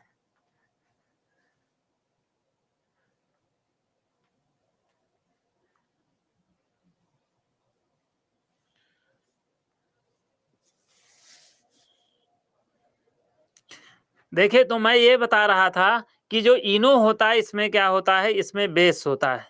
बेस की अगर फोकस में कुछ प्रॉब्लम है, बेस की अगर बात करें तो बेस जो होता है, जैसे मान लो एसिडिटी हुआ, ठीक, अब एसिडिटी हुआ तो उसमें क्या हुआ, उसमें एसिड बनना शुरू हो गया, और जैसे एसिड बनना शुरू हुआ तो आपने पी लिया इनो। इनो में क्या है, बेस है, और जब आप बेस आपने पिया तो क्या हुआ, बेस पीने के बाद जैसे आपने बेस पिया यानी कि क्षार, तो इसको सही कीजिए, इतने ये सही हो जाए तो समझो सब सही। तो यानी कि अगर बेस बनने की बात करें तो जैसे आपने क्या किया, एसिड था, पिया क्या, बेस, और जैसे बेस आपके पेट में पहुंचता है, ये दोनों रिएक्ट करते हैं, ये केमिकल रिएक्शन है, और रिएक्ट करने के बाद तुरंत पेट का मीडियम न्यूट्रल हो जाता है, क्योंकि एसिड और बेस को जब ट्रीट कराया जाता है तो क्या होता है, एसिड और बेस को ट्रीट कराते हैं तो वो न्यूट्रल होता है। क्या होता है बाबू? गुड। तो एसिड और बेस को जब ट्रीट कराते हैं, यानी कि एसिड और जब यानी कि अम्ल और क्षार की जब क्रिया कराते हैं तो वो न्यूट्रल हो जाता है। न्यूट्रल का मतलब उदासीन। इसीलिए जब आप इनो पीते हो तो वो केमिकल रिएक्शन होता है, वो 6 सेकंड तो ज्यादा बोलता है, पेट में पहुंचा नहीं कि काम तमाम समझिए, यानी कि 2-3 सेकंड में ही असर आपको दिख जाएगा। अब जाहिर सी बात, देखो दिमाग उसने लगाया, दिमाग का पैसा कमा रहा है बंदा, कमा रहा नहीं कमा रहा, 2 रुपए की चीज टोटल बनावट उसकी होती 10 रुपए की 12 रुपए की पुड़िया बेचता है, ठीक, तो ये होता है दिमाग, दिमाग से ही आदमी अमीर बनता है, ठीक, पढ़ा लिखा इसीलिए होना जरूरी। तो ये न्यूट्रल कर देता है, और न्यूट्रल करता है तो उदासीन हो जाता है। इसीलिए इनो पीने के बाद किसी की ये नहीं गैस पास होना शुरू होती, पास वास कुछ नहीं होती, सीधे न्यूट्रल, काम खत्म, खत्म गैस, पता नहीं कहाँ चली गई, ठीक। तो यहाँ पे अगर देखें तो इनो जो होता है वो कंप्लीट रूप से क्या होता है, मतलब फिनिश हो जाता है। क्लियर? यहाँ तक कोई डाउट? बोलिए फटाफट, बोलो, ये क्लियर हुआ आप लोगों को? ठीक। एक और तरीका गैस बनता है, जब एक और दिक्कत होता है गैस, कोई नुकसान नहीं इनो से, नुकसान वाली चीज थोड़ी ना कोई बेच देगा, उसको क्या कहते हैं, गवर्नमेंट उसको अप्रूव ही नहीं करेगी, ऐसे कैसे बेच देगा, ठीक। देखिए एक और गैस बनती है, जैसे कभी कभी क्लास में बैठे पढ़ रहे हो, स्कूल टाइम ज्यादा ऐसा होता था, सुबह सुबह कोई शौक जगा, पता चले लेट हम जगा है तो वो गया भी नहीं, ऊपर खा लिया आलू के पराठे, फिर जब क्या कहते हैं आलू के पराठे खाता है तो गैस बनना शुरू होती, फिर गैस पास करना शुरू करता है, तब पता चलता है कोई आलू के पराठे खा के आया है, कोई मूली के पराठे खा के आया है, कोई किसी के पराठे खा के आया। हमेशा याद रखिए, आलू के पराठे, मूली के पराठे, गाजर के पराठे, इनके पराठे खाओ तो गैस जरूर बनता है। लेकिन ये कभी सोचा कि गैस क्यों बनता है? इसके पीछे भी तो कोई ना कोई साइंटिफिक लॉजिक होगा, बता देते हैं, ध्यान दीजिए। हम लोगों के पेट में यानी कि स्टमक में एक मिनरल्स होता है जिसका नाम है फास्फोरस। फास्फोरस हम लोगों में एसिडिटी को क्या करता है, बनाता है, यानी कि एसिड को बनाता है। किसको बनाता है? एसिड को बनाता है, जिसके कारण क्या बनने लगती है, एसिडिटी बनने लगती है। अब फास्फोरस एसिड बनता है जिसके कारण एसिडिटी बनने लगती है। अब हमारे शरीर में फास्फोरस आता कहाँ से, जो जितने भी भूमिगत तना होते हैं, हमने आपको बताया था, जितने भूमिगत तना होते हैं यानी कि आलू, ठीक, आलू, अदरक, इसीलिए पहले अदरक वाली चाय लोगों को नसीब नहीं होती थी, नमक वाली चाय पीते थे, तब चाय नुकसान कम करती थी। अब अदरक मार कूट कूट के चाय, कहते हैं हार्ड, बिल्कुल बहुत हार्ड चाय होनी चाहिए, बहुत क्या कहते हैं, चाय तेज तर्रार होनी चाहिए, वो चाय अदरक वाली पी रहे हैं। तो भूमिगत तना जो होते हैं, और इसके अलावा अगर हम देखें जो जड़ें होती हैं, ये जितनी भूमिगत तना और जड़, इनकी मोटाई को बढ़ाने में, यानी कि इनकी जो मोटाई बढ़ती है, उसकी मोटाई बढ़ाने में फास्फोरस ही भाग लेता है। अब जाहिर सी बात, अगर पराठा बन रहा है तो कुपोषण वाली इतनी पतली मूली से तो बन नहीं रहा होगा, वो तो भाई मूली मोटी होगी, इसका मतलब उसमें फास्फोरस है। और जब तुम मूली के पराठे खाए, अब अच्छे लगे, खाना चाहिए, एक तुम दबा दिए 4, अब वही फास्फोरस कहाँ पहुंचा, तुम्हारे पेट में। तुम्हारे पेट में फास्फोरस का काम क्या, एसिड को बनाना, और जब एसिड ज्यादा बनाना शुरू कर देता तो एसिडिटी शुरू हो जाती, गैस शुरू हो जाती। ये लॉजिक होता है बेसिकली। ये क्वेश्चन प्लांट में पूछा जाता है कि अपने दोनों में पूछा जाता है कि भूमिगत तनाव जड़ की मोटाई को कौन सा मिनरल्स बढ़ाता, तो फास्फोरस। यहाँ पूछा जाता है कि पेट में यानी कि आमाशय में एसिडिटी को कौन रेगुलेट करता है, कौन सा मिनरल्स, तो आंसर होता है फास्फोरस। क्लियर, यहाँ तक बोलिए, बोलिए यहाँ तक क्लियर। इसलिए मैं नहीं खाती हूँ मूली के पराठे। कोई बात नहीं देवी जी, नॉनवेज खाती हो हैं, उसमें भी तो खूब गरम मसाले पड़ते हैं, बहुत सारी चीजें पड़ती हैं, सब में ऐसा होता है, बताएंगे। थोड़ा धीरे धीरे चलेंगे, अब एक एक जगह नॉनवेज पे भी आएंगे, बिरयानी पे भी आएंगे, सारी चीजें। अब खान पान की बात हो रही है तो लेके मिठाई से लेके रसमलाई तक, रसमलाई से लेके बिरयानी तक, बिरयानी से लेकर क्या कहते हैं अदरक वाली चाय तक, सब जगह ले चलेंगे। यहाँ तक समझ में आई? बोलिए फटाफट बोलिए, यहाँ तक क्लियर? हाँ, अब देखो इसके बाद अब आ जाते हैं एंजाइम पे। एंजाइम जो होते हैं, एंजाइम का काम क्या होता है? एंजाइम का काम होता है भोजन को यानी कि पचाना। अब एंजाइम कौन कौन से होते हैं पेट में? तो 3 एंजाइम पेट में होते हैं, याद रखिएगा, यही पूछे जाते हैं। एक एंजाइम इसमें होता है जिसका नाम है पेप्सिन, इंग्लिश में भी इसको पेप्सिन कहते हैं। क्या कहते हैं? पेप्सिन। जो किसको पचाता है? तो प्रोटीन को पचाता है। किसको पचाता है? प्रोटीन को। दूसरा एंजाइम होता है जिसका नाम है रेनिन। क्या नाम है? रेनिन। जो किसको पचाता है? ये केसीन प्रोटीन को पचाता है। केसीन प्रोटीन किसमें होती है? तो केसीन प्रोटीन बाबू दूध में होती है। किसमें होती? दूध में। तीसरा एंजाइम जो होता वो होता लाइपेज। लाइपेज की अगर बात करें तो लाइपेज किसको पचाता है? वसा को। अगर यहाँ पे हम देखें तो ये दोनों तो प्रोटीन ही हैं। ये क्या है? ये है वसा। खाते कितनी चीजें हैं? 3, यानी कि कार्बोहाइड्रेट भी खाते हैं यहाँ पे। लेकिन याद रखिएगा, ये विशेष नोट है जो 10,000 से कम नहीं है, याद रखिएगा। नोट ये है कि पेट जो अपना होता है यानी कि आमाशय, नोट याद रखिएगा, आमाशय में कार्बोहाइड्रेट का पाचन नहीं होता है, यही याद रखना। आमाशय में कार्बोहाइड्रेट्स जो होता है उसका पाचन नहीं होता। कार्बोहाइड्रेट्स का पाचन नहीं होता। कार्बोहाइड्रेट्स का पाचन नहीं होता। पाचन नहीं होता। ठीक, कार्बोहाइड्रेट्स का पाचन नहीं होता। समझे? यहां तक क्लियर? समझ में आई बात? बोलिए, बोलो क्लियर। अब देखो दूसरी चीज, एक चीज और हमने यहाँ पे बताया था कि म्यूकोसा को प्रोटेक्ट करने वाली थैली, जो स्टमक को प्रोटेक्ट करती है, उस थैली का नाम क्या है? म्यूकोसा। तो ये याद रखिएगा, म्यूकोसा। ठीक, म्यूकोसा थैली जो होती है यही क्या करती है? प्रोटेक्ट करती है। किसको प्रोटेक्ट करती है? तो ये प्रोटेक्ट करती है स्टमक को। ठीक, ये क्वेश्चन पूछा जाता है। ठीक, क्लियर? पूरा स्टमक भी खत्म, खत्म स्टमक। बोलो क्लियर हो गया सभी लोग? सभी लोगों को फटाफट बोलिए, क्लियर हो गया? बोलो भाई। बहुत अच्छे। अब देखो नेक्स्ट स्लाइड पे आ जाओ। इसके बाद अपना आता है क्या? इसके बाद अपना आता है लीवर। क्या आता है? लीवर। लीवर की जब हम बात करते हैं, लीवर के बहुत सारे काम होते हैं।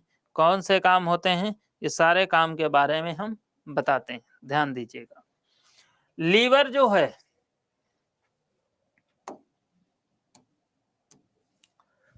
ध्यान दीजिए, लीवर की जब अगर हम बात करें तो लीवर को हिंदी में कहा जाता है यकृत, और उर्दू में इसे कहा जाता है जिगर। ये भी ऑप्शन दिया जा चुका है, इसलिए याद रखिएगा। ठीक, जब तुम लोग बचपन में लड़ते थे, कहते थे अगर जिगरा हो तो बाहर मिलो, तो ये यही जिगरा वाला है। जिगर सबके, तो लड़कियां मुंह देखने लगती थी, कहती थी ऐसी कौन चीज है जो लड़कों में हमारे अंदर नहीं। अब जान लो, जिगर लड़कियों में भी होता है, जिगर लड़कों में भी होता है। बिना जिगर के कोई काम नहीं बन सकता, जीवन खतरे में आ जाता है।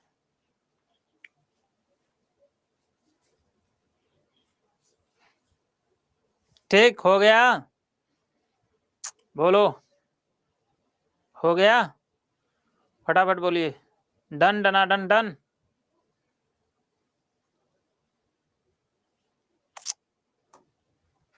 ठीक, अब लीवर से रिलेटेड कुछ फैक्ट हैं, जान लीजिए। पहला फैक्ट वो हम लिख दे रहे हैं, इसको आपको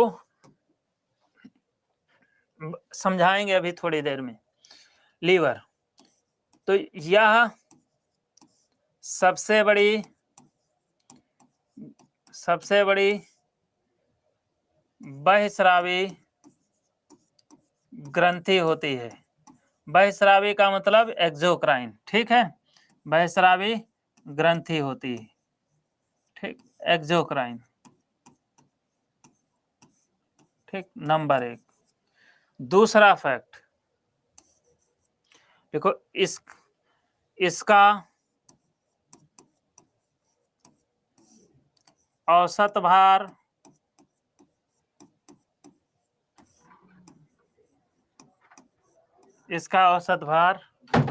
ठीक है, इसका औसत भार 1.5 kg होता है।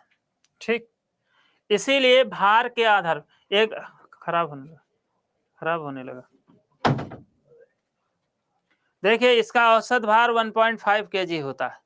भार के आधार पे सबसे बड़ा अंग माना जाता है। तो भार के आधार पे अगर पूछे कि सबसे बड़ा अंग कौन सा है, तो भार के आधार पर सबसे बड़ा अंग कौन सा है, तो सबसे बड़ा अंग होता है लीवर। कौन सा अंग होता है सबसे बड़ा अंग? तो आंसर हो जाएगा लीवर। लेकिन अगर दूसरा पूछे कि दूसरा सबसे बड़ा भार के आधार पे अंग कौन सा होता है, तो आंसर क्या होगा? दूसरा सबसे बड़ा, तो आंसर क्या होगा बताओ? तो आंसर होता है ब्रेन। तो क्या आंसर होता है? ब्रेन। लेकिन याद रहे, लड़कों का ब्रेन, लड़कियों के दिमाग कम होता है। ये बात विज्ञान भी कहता है, और ये बात तुम्हारा भैया भी कहता है। क्यों? ये बात सही है, लड़कियों के दिमाग कम होता है।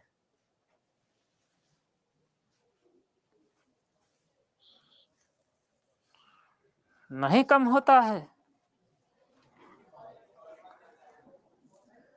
क्या सर?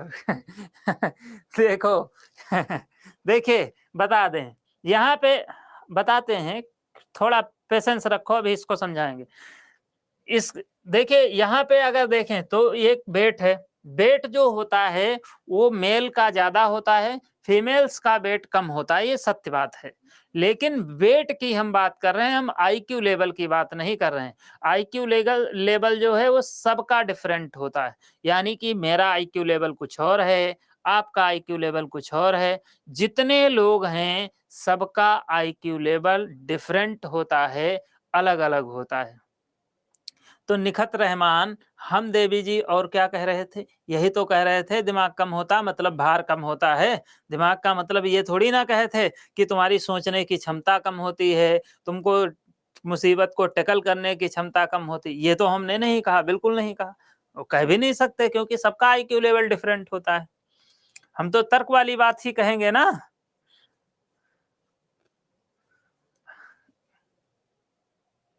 देखिए, तो यहाँ पे अगर देखें तो ब्रेन जो है दूसरा सबसे बड़ा अंग है। अगर आपसे क्वेश्चन किया जाए कि लंबाई के आधार पर सबसे बड़ा अंग कौन सा है, तो लंबाई के आधार पर सबसे बड़ा अंग कौन सा है, तो क्या होगा आंसर? तो लंबाई के आधार पर जब हम देखते हैं, लंबाई के आधार पर सबसे बड़ा अंग, तो आंसर क्या होता है?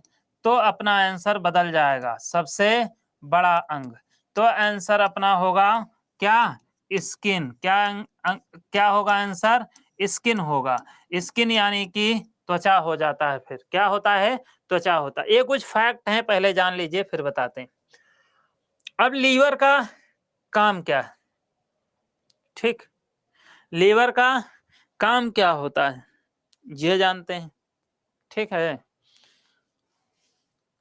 चलिए, तो लीवर के काम तो कई सारे, पहले इसके बारे में समझा दें।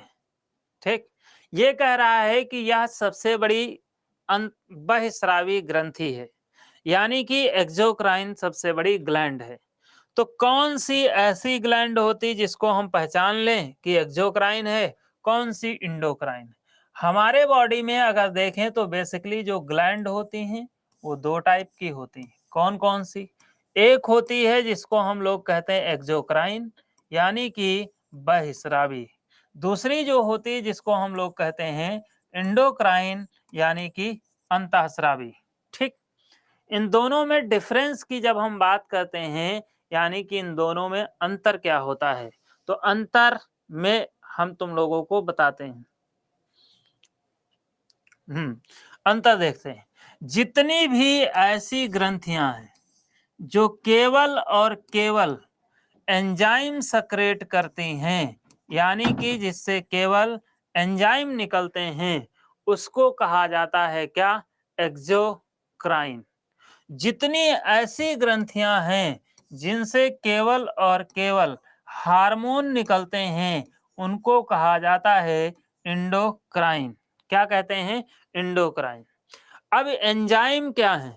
एंजाइम की अगर हम बात करें तो ये ऐसे रसायन हैं जो पाचन क्रिया में भाग लेते हैं। किस में भाग लेते हैं? पाचन क्रिया में भाग लेते हैं। अब अगर ये पाचन क्रिया में भाग लेते हैं तो निश्चित रूप से अगर हम देखें तो ये हमारे पेट में ही पाए जाते होंगे। होंगे नहीं होंगे? पेट में ही पाए जाते होंगे अगर पाचन क्रिया में भाग लेते हैं। तो ये मान लो जितने पाचन के अंग होते हैं वो सब बेटा क्या होते हैं? एक्सोक्राइन होते हैं। पाचन के अलावा अगर पूछे कोई ग्रंथि कौन सी है तो आंसर इंडोक्राइन होगा। ठीक, बहुत सिंपल लैंग्वेज में जान लीजिए। ठीक है बाबू, अब क्लास हम यहीं पे छोड़ देंगे क्योंकि लगातार मैं सुबह से पढ़ा रहा हूँ 8 बजे से। गले में मेरे बहुत दर्द होने लगा बोलते बोलते, अब गला भी नहीं बर्दाश्त कर रहा है। ठीक है, और लीवर के फंक्शन के बारे में कल हम समझाएंगे, क्योंकि अब यहाँ पे समझाने की ज़रूरत है तो इसमें थोड़ा दम लगानी पड़ेगी, बहुत सारे एग्जाम्पल देने पड़ेंगे, तब तुम लोग को समझ में आएगा। ठीक है, और एग्जाम्पल जब ज़्यादा से ज़्यादा देंगे। अब आज कोई क्लास नहीं है, कल छुट्टी है, परसों से क्लास होगा। टाइमिंग 1 बजे से ही अब आप लोगों का होगा। टाइमिंग 1 बजे से ही कर दिया हूँ, इसी टाइम पे चलेगा। ठीक है, समझे बालक? 1 बजे कर दिया हूँ आप लोगों को। देखिए, अगर आप लोग बुरा ना मानो तो 2 बातें कर लेते हैं। मैंने ये सोचा है कि जो सबसे पहले बायोलॉजी के महत्वपूर्ण टॉपिक हैं, देखो बेटा क्या होता, मान लो हम तो अभी 2 हफ्ते मुझे आए हुआ 2 हफ्ते में फिजिक्स पूरी खत्म किया डिटेल में पढ़ा के, 2 हफ्ते में मैंने पूरी बॉटनी खत्म किया डिटेल में पढ़ा है ना? ठीक है, एक्स्ट्रा क्लास देखते हैं, अगर बन पाया तो कल लगवा लेंगे, बात कर लेंगे, ठीक है? अगर देख लेना एक बार, अगर लगेगी तो आ जाना, नहीं तो कोई बात नहीं। ठीक, मंडे टू संडे पढ़ा के थक भी बहुत जाते हैं। तो देखिए, जैसे तो अब बायोलॉजी बचा, ठीक? ज़रा समझिएगा। हाँ, सर टाइम नहीं है। तो बायोलॉजी में जैसे मेन टॉपिक हम पहले खत्म करेंगे, जैसे मेन टॉपिक क्या है? जैसे डाइजेस्टिव सिस्टम, एक क्वेश्चन यहाँ से आएगा। जैसे क्या कहते हैं एंडोक्राइन सिस्टम, एक क्वेश्चन यहाँ से आएगा। जैसे एक स्केलेटन से क्वेश्चन आएगा, स्केलेटन से। जैसे अगर हम देखें तो एक रिस्पायरेशन से क्वेश्चन आएगा, ठीक है? अब जैसे ब्लड है, ब्लड से आरबीसी, डब्ल्यूबीसी के बारे में तो तुम लोग सुने ही सुने हो। सुने हो नहीं सुने हो? आरबीसी, डब्ल्यूबीसी तो सुने ही सुने हो, ठीक है? मान लो थोड़ा बहुत पढ़े हो। अब जैसे ब्रेन वगैरह हो गया, उसके बारे में थोड़ा बहुत बता, इनको हम लोग बहुत स्पीड में खत्म करेंगे।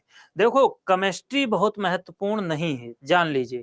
केमिस्ट्री में 2 क्वेश्चन आएगा बेटा, 2 क्वेश्चन में हम कितना भी तुम्हें पढ़ा दें, हमारा पढ़ाया एक ही क्वेश्चन आएगा, ये गारंटी है।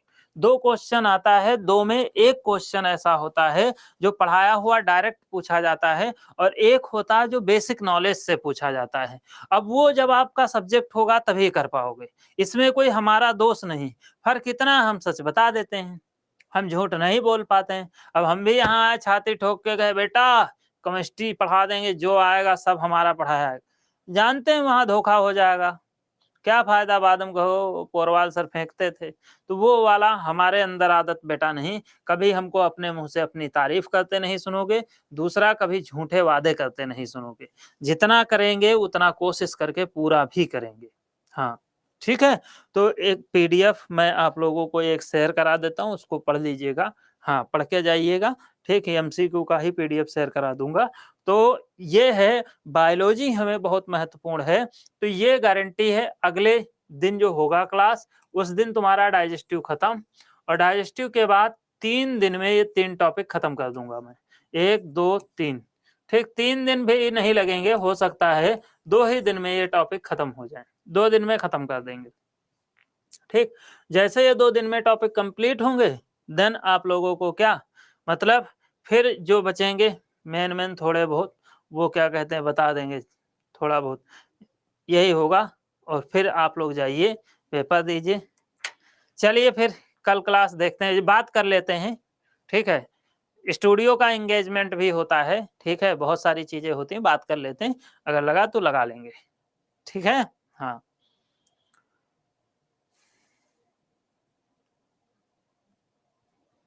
बिल्कुल मेरे लाल। अच्छा ये बताओ, जिस दिन से मैंने कमान सँभाला है, उस दिन से आपको लगता है मैं आप लोगों के लिए 1% भी लापरवाह हूँ? बोलो। आप लोगों को लगता है मैं 1% भी लापरवाही कर रहा हूँ? 1% भी आपको लगता है कि मैं आप लोगों के लिए डेडिकेटेड नहीं हूँ, मेहनत नहीं कर रहा हूँ? चलिए ठीक है। ठीक है शिल्पी, ठीक है। मैं कोशिश करके लगवाता हूँ, ठीक है?